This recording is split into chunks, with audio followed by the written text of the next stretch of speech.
Nggak takut dengan resikonya, Kak? Enggak. Jadi Memang wartawan investigasi ini kan cenderung kan macam istilahnya dia kan menyelidiki gitu iya, kan.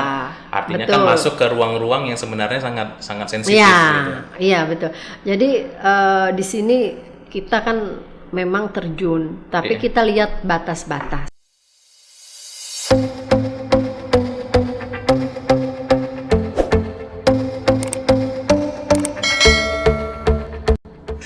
Ya, selamat datang kembali di Kolektif Nesia TV, mencerahkan dan mencerdaskan. Bersama saya Fauzan Ismail. Di sini kita sudah bersama dengan Kak Neti Herawati ya. Iya bang. Iya. Selamat sore. Sorry Kak, ya awal lagi aturan. Yang mana nih? Iya. Sehat Kak? Sehat, tetap alhamdulillah. prokes ya bang. Iya. Tapi nggak apa-apa, dibuka aja Kak. Oh iya boleh. Maskernya. Boleh. Ya, jadi Kak Neti ini senior apa ya? Wartawan senior Kak ya?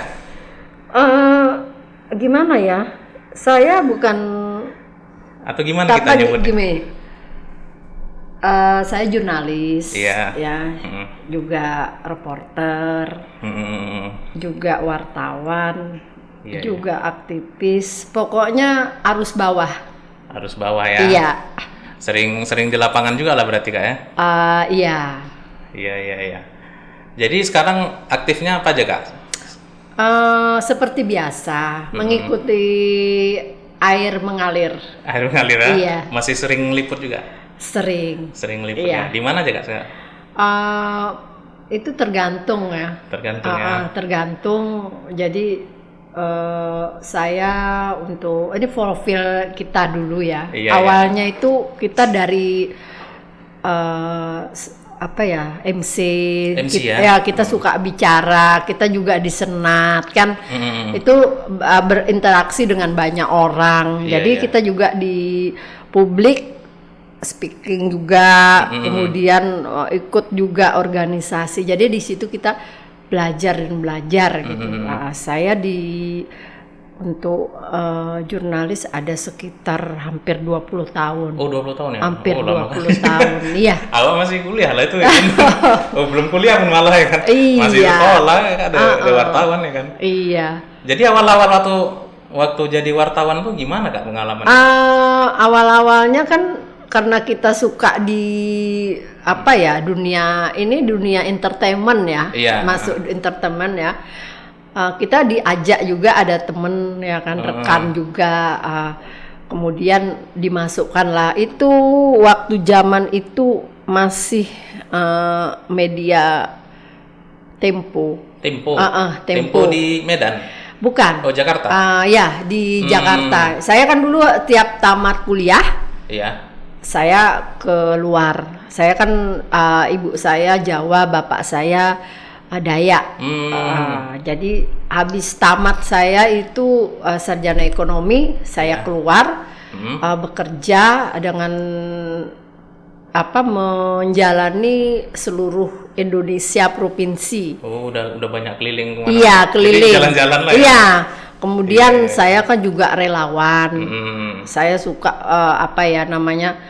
empati lah. Masuk juga ke dalam organisasi kerelawanan, bencana alam gitu kan. Itu kita diambil salah satunya, saya ingat itu tahunnya ya, waktu pas Bang Yapto dari PP. Iya. Saat itu beliau 2 tahun menjabat.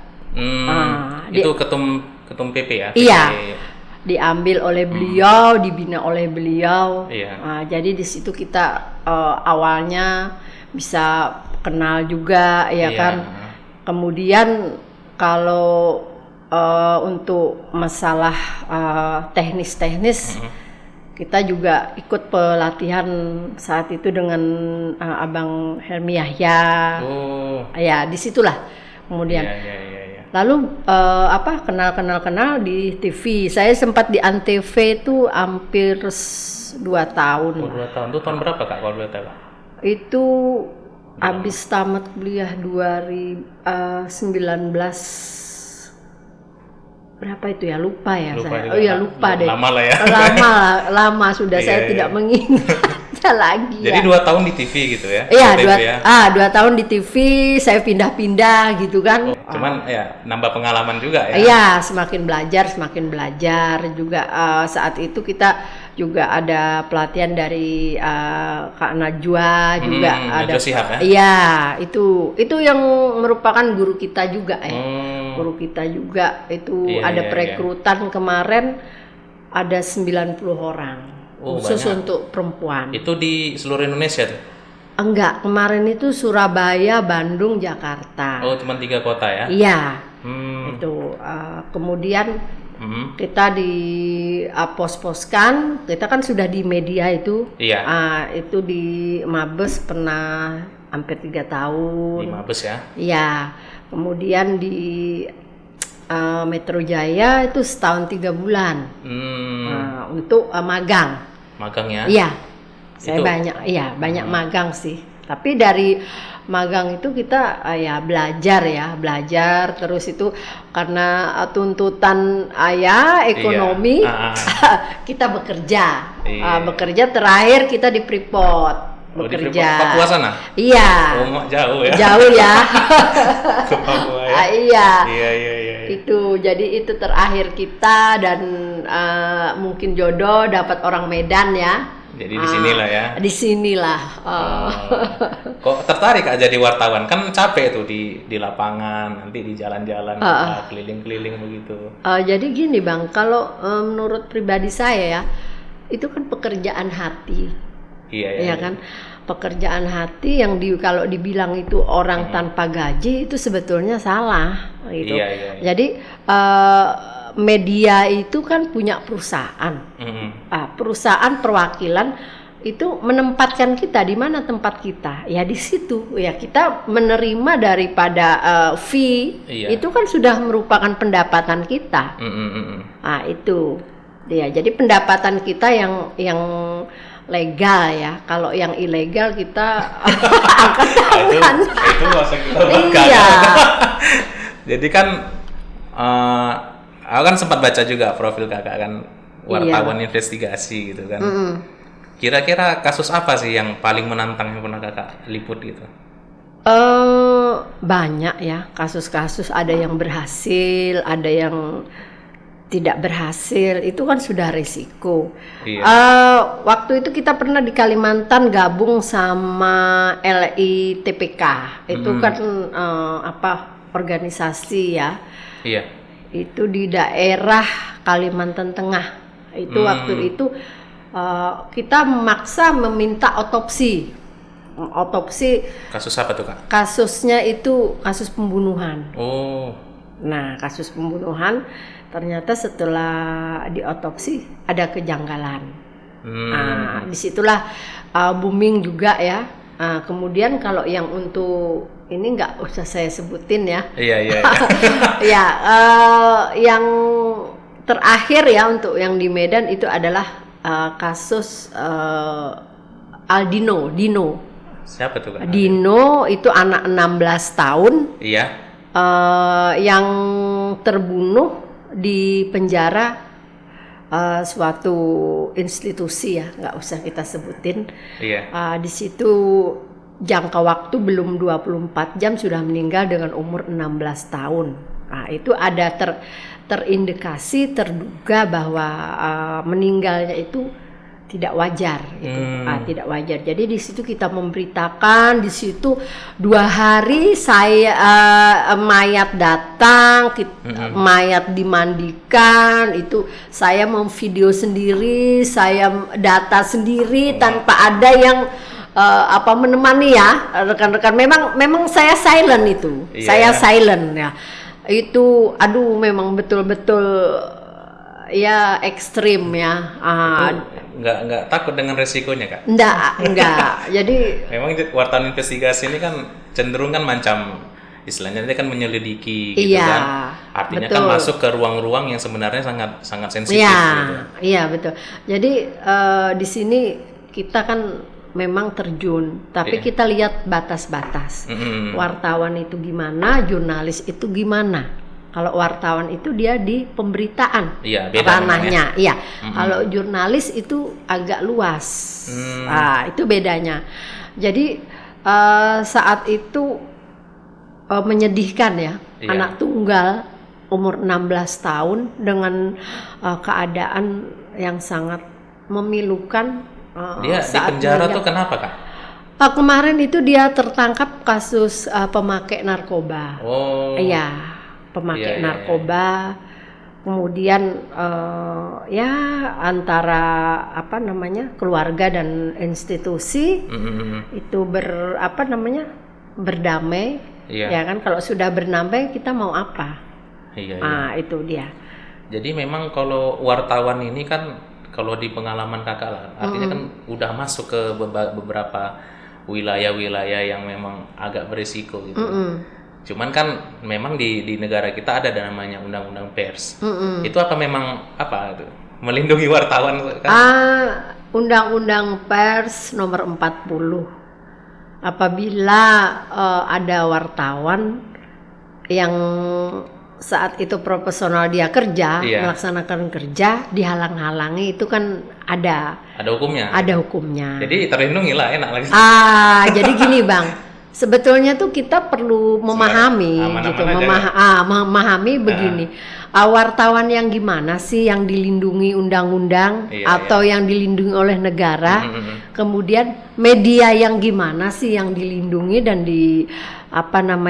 dilindungi juga oleh negara dan undang-undang, ya kan? Itu kan persepsinya beda, ya kan? Jadi tidak semua wartawan, tidak semua khususnya wartawan ya, itu yang dilindungi undang-undang pers. Itu gitu. yang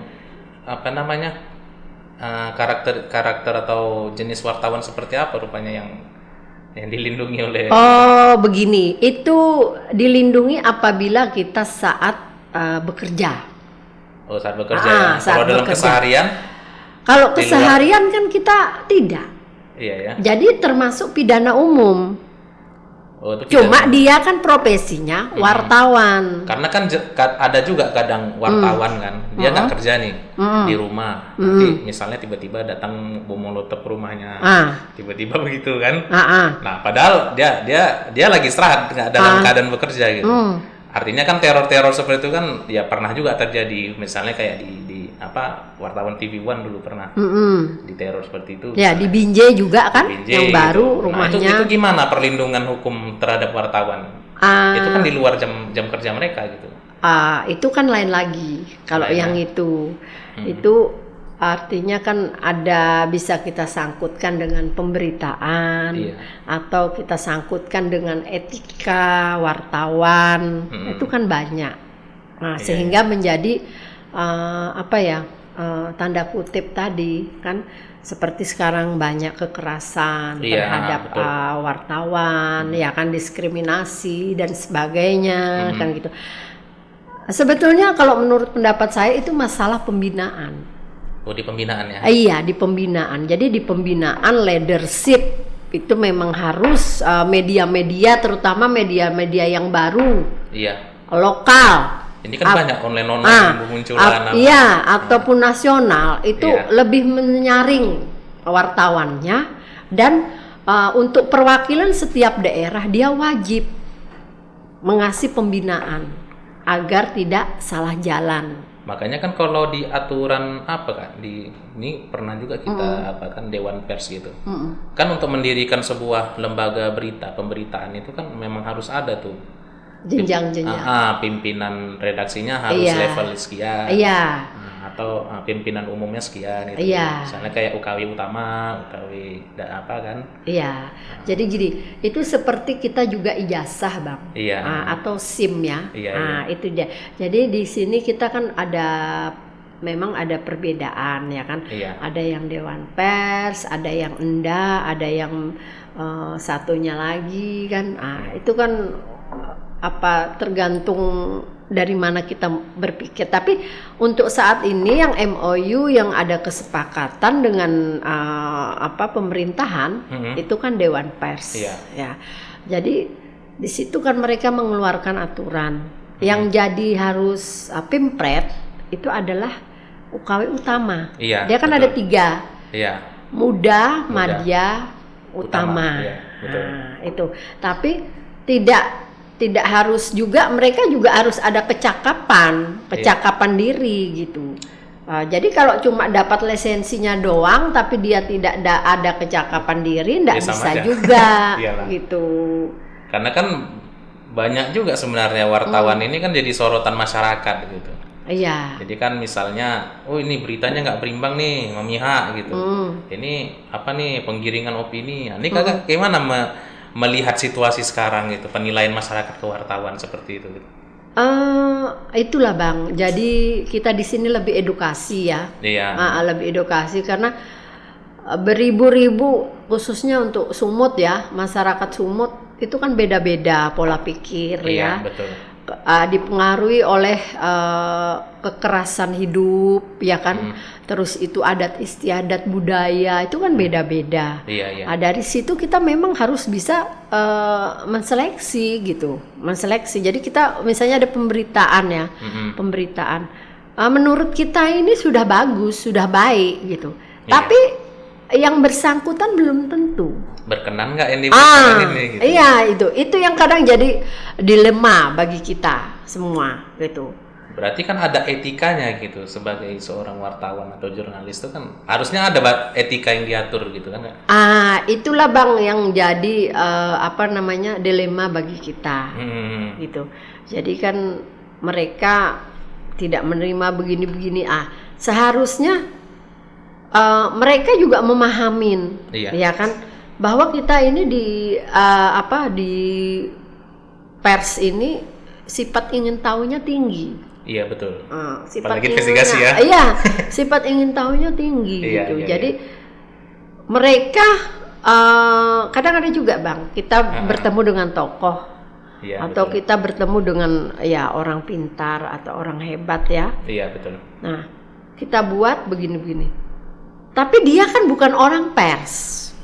Dia bukan orang media, itu. Dia mau membuat aku harus begini-begini, kamu salah, itu enggak bisa. Kita dikomplain gitu loh. Kita kan mempertanyakan lagi alasan mengomplainnya ini apa. Iya. Kan gitu. Kadang-kadang kan ada narasumber dia nggak mau, jangan tanyakan yang ini ya, nanti ini. Iya. Sementara ya, kalau kita buat sesuai dengan kemauan dia, itu kan pemberitaan nasi bungkus. Pemberitaan nasi bungkus tuh gini, nggak ada manfaatnya, cuma sekilas saja. Terakhir cuma untuk membranding narasumber gitu kan? Bukan membranding Bang. Tidak ada manfaat. Manfaatnya nggak ada. Cuma sekedar say hello aja. Iya. Karena apa? Mereka tidak memahamin, pers itu apa. Jadi pers itu bukan cuma alat berita. Bukan cuma nanya-nanya aja. Iya, kita bukan cuma mesin berita Bang. Iya. Nah, itu. Jadi dari pemberitaan itu kita bisa mengkaji ya kan, menelaah. Iya, betul. Menganalisis ya. Iya, merugikan atau menguntungkan. Bagi apa yang diberitakan. Terus bagi kita lagi apa? Gitu. Karena kan namanya berita ini kan harus ada nilai nih kan, nilai. Iya, itu dia. Jadi setiap pemberitaan juga ada seni, ada betul. Seni. Misalnya wartawan atau jurnalis ini yang lain juga apa gitu, ada seninya gitu. Iya. Ya tapi tetap 5W 1H. Itu basicnya ya. Iya. Kalau di pelatihan wartawan tuh diajar ini 5W 1H gitu kan. Iya Bang. Jadi dengan pengalaman kakak yang sudah panjang nih sebagai seorang jurnalis lah ya, bisa kita bilang begitu. Kira-kira apa sih pesan kakak untuk untuk jurnalis-jurnalis muda lah? Untuk jurnalis muda, gini. Untuk motivasi mereka lah supaya semangat jadi seorang wartawan gitu. Saya welcome ya, saya suka tuh orang yang mau maju, ya anak-anak muda. Kenapa? Apalagi yang kritis, ayo coba masuk ke dunia jurnalis. Kenapa? Di situ kita akan belajar. Iya. Apalagi yang suka ketidakadilan, ya kan? Terus itu yang lebih vokal. Ayo masuk ke dunia jurnalis, kita salurkan, kita bina. Iya. teman-teman ya, family kita yang milenial muda ini, daripada kita main-main di sosmed, di Facebook, siaran langsung apa semua, itu kan bukan menjadi edukasi gitu. Jadi ayo, kalau mau belajar kita terima dengan tangan terbuka. Kalau menurut pandangan kakak lah ya, sebenarnya jurnalis itu yang idealnya seperti apa sih? Ideal yang gimana nih Bang? Misalnya dari segi sikapnya, dari segi kepribadiannya gitu. Seorang jurnalis tuh ya idealnya seorang wartawan lah gitu. Jadi gini, semacam kami ini dituntut sebagai manusia sempurna. Walaupun di belakang layar itu sangat tidak sempurna. Tidur kurang ya kan? Nah, tidur kurang, penuh dengan permasalahan, ya kan? Dikejar-kejar orang, nyawa juga bisa melayang kan? Karena kan risiko tinggi, ya kan? Dituntut harus tahu segalanya gitu kan? Kadang-kadang gitu wartawan ini kan? Iya, itu Bang. Tapi saya senang sih bisa dengan ini kita bisa menolong orang. Betul. Kita bisa mencari ilmu juga kan. Tapi di wartawan ini juga kita jangan salah, kita akan menemukan link yang membantu kita gitu. Relasi ya. Iya, saya ada binaan saya itu 4 orang dari Grab dan Gojek.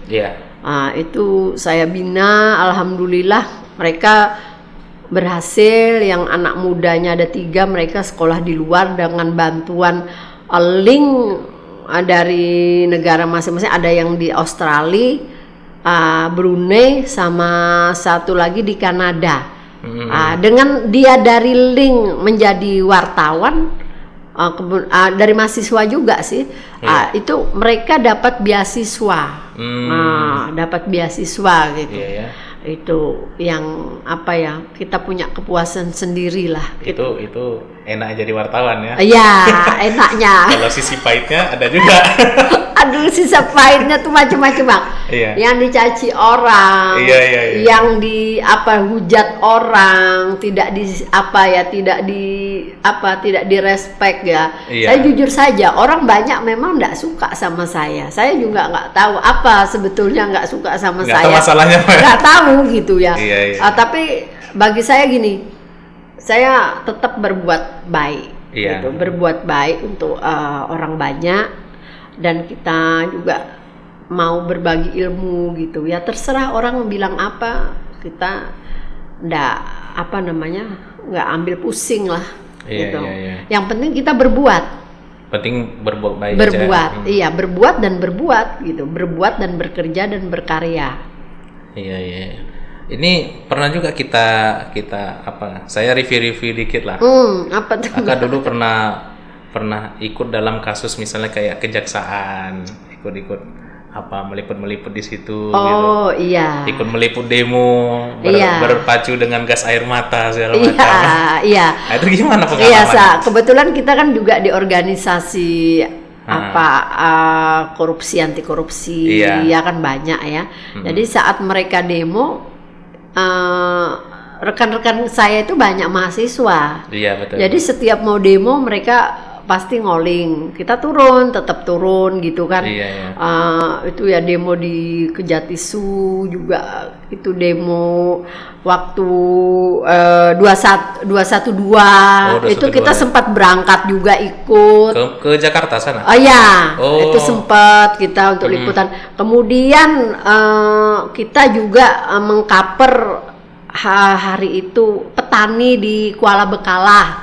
Ya. Itu kasus apa tuh Kak? Itu kasus tanah. Dengan PTP 2 kalau nggak salah itu. Dan mereka jalan kaki ke Istana Merdeka.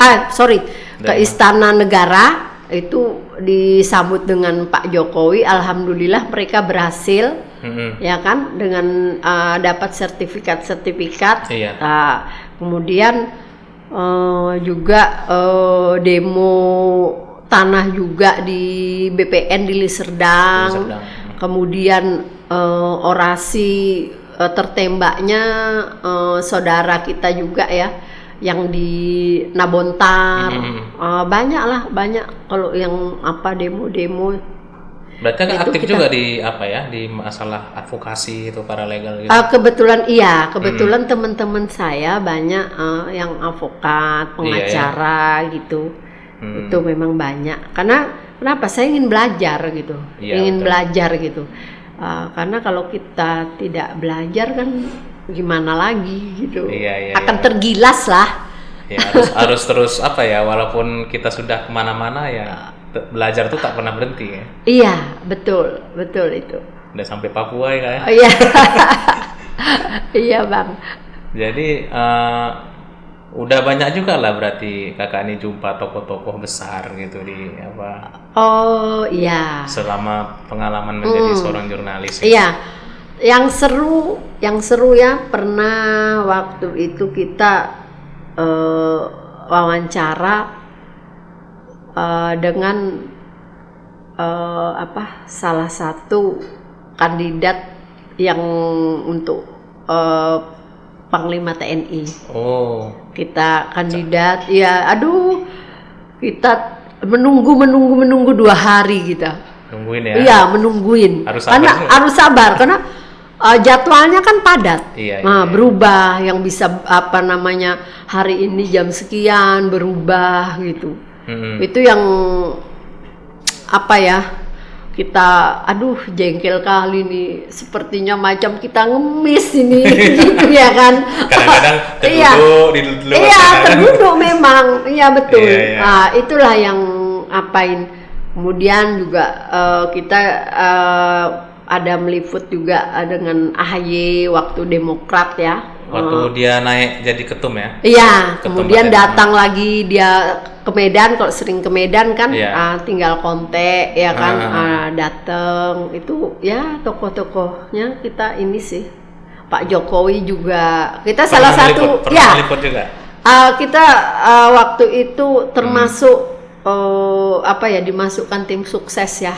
Iya, iya. Saat itu jadi kita di dalam JW Marriott, di hotel JW Marriott itu. Iya.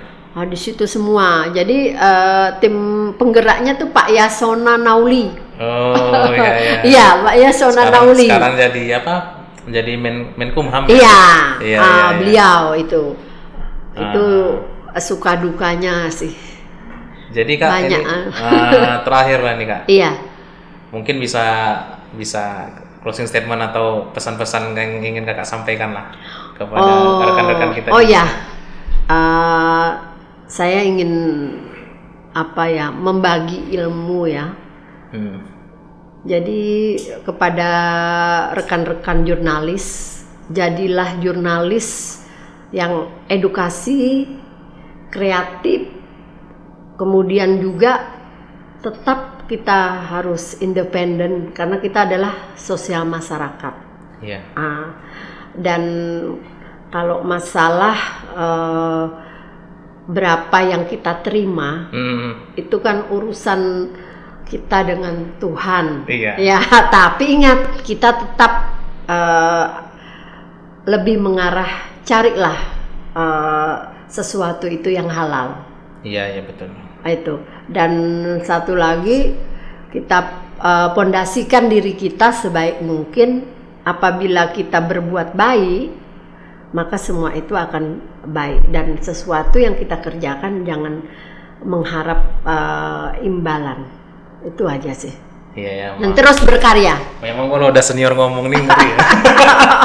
Ya, enggak juga sih Bang. Saya kuncinya Iya. saya belajar. Iya, Saya betul. tidur sehari cuma 4 jam. Iya betul. Iya. Memang wartawan muda ini harus banyak belajar dari seniornya ya kan. Iya. Harus banyak belajar pengalamannya. Jadi bukan senior aja yang belajar dari pengalaman. Kita juga anak SD. Iya. Kalaupun dia ngasih ilmu ke kita, kenapa nggak kita bisa belajar dari Iya, anak semua SD orang itu? adalah guru. Iya. Iya. Mau tua, mau muda gitu. Iya, semua belajar ya. Iya. Ini menarik ini perbincangan kita nih Kak.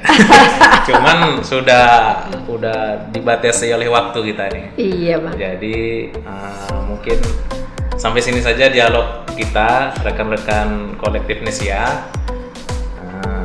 Nantikan kembali perbincangan menarik lainnya di episode selanjutnya.